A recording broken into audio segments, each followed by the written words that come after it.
So I'm kicking off this poker journey by playing the $10 Bounty Hunter special on GG Poker. Nothing really very interesting happens for me in the first two levels, but level 3 brings me my first pocket pair. I've got sailboats on the button and the low jack decides to open. Now I know this might sound a little bit crazy, but the size of his bet got my spider senses tingling. Up until this point everyone's been opening for 2.2, 2.5 big blinds, and now this guy decides to chuck in 3. It's not a huge difference, I know, but something about it just didn't seem right. Anyway, the cut-off calls, and like I said, something didn't seem right, so I go for a call as well. The big blind wants to see a flop, so 4 of us are going to it, and it comes ace, 3, 2, rainbow. It checks to the initial raiser, and he has a little think before betting half pot. The cut-off gets out of there, and it's my turn. Now, obviously the ace is a scary card to see, but somehow I've lucked into getting 2 cards on the flop that are lower than my pair. Not to mention I've got a straight draw too, so I make the call. The big blind folds and we're heads up to the turn, which is another ace. The cut-off isn't slowing down and again bets half pot, but something isn't adding up. I'm thinking that if he had an ace, now he's got a monster of a hand. And with 3 aces accounted for, it would drastically reduce the chance of me having one.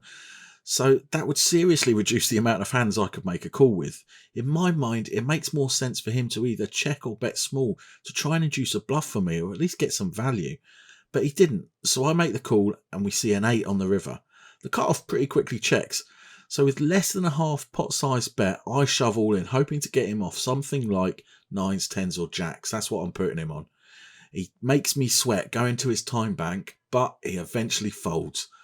I'm not sure if I read the hand perfectly and played it well or just took advantage of blind luck, but either way it's a nice pot to win.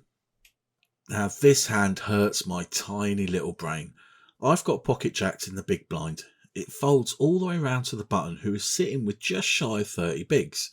The button quickly open shoves all in. The small blind runs a mile and it's on me.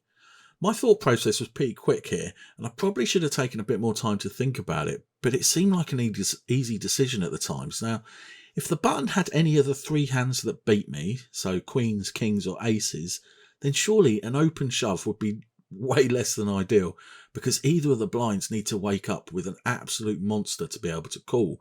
The chances of that are pretty slim. So a normal raise from the button would make way more sense in my head. I think the same logic applies to ace king, ace queen. I block ace jacks, so I think that just leaves him with pocket pairs of 10s or below. Against those hands I'm way ahead, so the call's pretty obvious play for me. I make it and he turns over ace queen offsuit. I don't understand. 95% of the time all he's winning there is the blinds, and that seems like a huge waste of what is a pretty good hand. Anyway, I do have the best hand at the moment, so I just need the poker gods to be on my side. But no, there's an ace in the window and I'm playing catch up. The run out is no help and I end up losing half of my chips. Next up, I've got 9-8 off in the big blind. Under the gun opens to 2.2 bigs and the button makes the call. I figured my hand could flop well, so I defend and the 3 of us see a flop of 6, 4, 2 all hearts. I've got 2 overcards, but I really don't expect to be in front here. So I check, and surprisingly it checks around. Now, the turn is another 2, and I think that this board is a dream for the big blind. I've got way more 2s in my range than the other players, as well as God knows how many 6s and 4s. So with that in mind, and the fact that no one showed any interest in the flop, I lead for 1/3 pot. The original raiser folds, but the button isn't convinced yet, and he makes the call. Right now I'm thinking that as long as the river isn't a face card or another heart, I can probably fire on the river and take it down. The river comes out and it's the 3 of spades. It puts 4 to the straight out, but I think I have way more full houses and straights than the button would ever have here, so I stick to my plan and bet just over half pot. The button player is the same guy from the pocket 4s hands, and again he makes me sweat a bit. He goes into his time bank, but it eventually folds and I win a hand that I'm actually strangely proud of. Another big blind hand for me next. Middle position opens to 3 bigs and my old buddy in the cut-off calls.